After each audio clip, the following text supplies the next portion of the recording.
From Randolph Macon College, we're joined by head coach Ray Hedrick and student athletes Jeffrey Butler and Rick Spires. Coach, opening remarks. Uh, what an amazing game. Just the way that it ended and the fashion that it ended. I'm a little bit speechless, probably much to the surprise of these guys. Great grit and determination by our program. I mean, that's a national championship team we beat, and their coach has over 1,000 wins, and just to see our guys be able to stay with them, pitch for pitch, at bat for an at bat, and then to end it the way that we did. We may not be there yet, but it was certainly a quality win, and I think the guy over to the far left here deserves a majority of that credit. Coach, you guys kept on battling, and then your leadoff runner on 6 out of the first 7 innings. What does that say about your team, how they keep on fighting?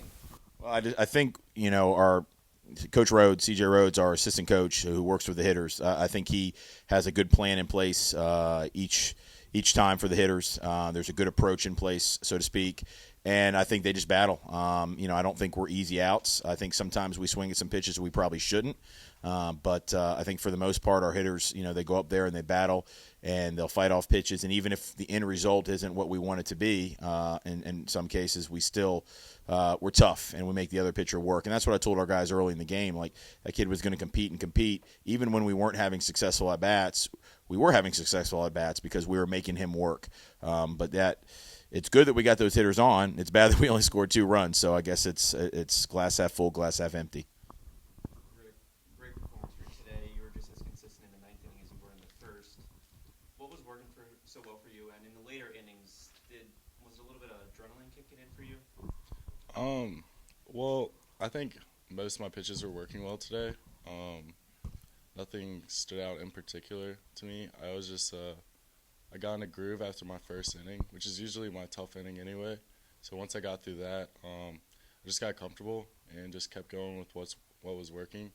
And in the 9th inning, I was a little nervous, but adrenaline kicked in, and I was able to get out of it. So. I think too, if I might add, I said it last night, our catcher's phenomenal. I mean, he just calls a great game. He combs over scouting reports. He comes in and goes over charts. And again, James Walsh executed, Rick Spires executed, but they execute the plan that Mitch puts in place. So again, I think we need to give credit to our catcher. It's 2 great games that he's called for us. Jeffrey, both of your hits were to lead off the innings. Just talk about what this moment means for you as a freshman, and what was your approach heading into your at-bats, knowing that as a 9-hole hitter, you're really serving as a leadoff hitter? Well, as a freshman, I'm not really a rookie anymore, so I'm just part of the team. Just got to go up there and do what I got to do. I mean, just like the seniors and every other person in the lineup. Just going up there, I was looking for every fastball I could get. I mean, as a 9-hole hitter, I know that's what I'm going to be getting. So if I can hit a ball hard and get on base, that'll help the team greatly throughout the game. Rick, what was going through your mind when you saw that double in the last inning before the relay throw home? I was in shock. Yeah. That was going through my mind. I didn't miss many pitches during the game. That was one of them that I missed, and luckily my team picked me up. So I can't give all the credit to me. My team was there the whole game, so it wasn't just me. It was the whole team effort. Coach, fresh off the bench, Jordan, what a throw. Did it look like he was a second backup? Was the first cutoff miss that he was just there and then threw?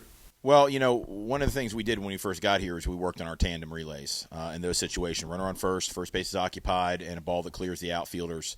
And we'll generally have the lead guy that'll be out the furthest. That's the ideal guy to hit, and that's generally going to be a guy with the better arm strength. But then you got your trail guy who's generally 8 to 10 feet behind, and Jordan was where he needed to be. And, Cole missed the lead guy.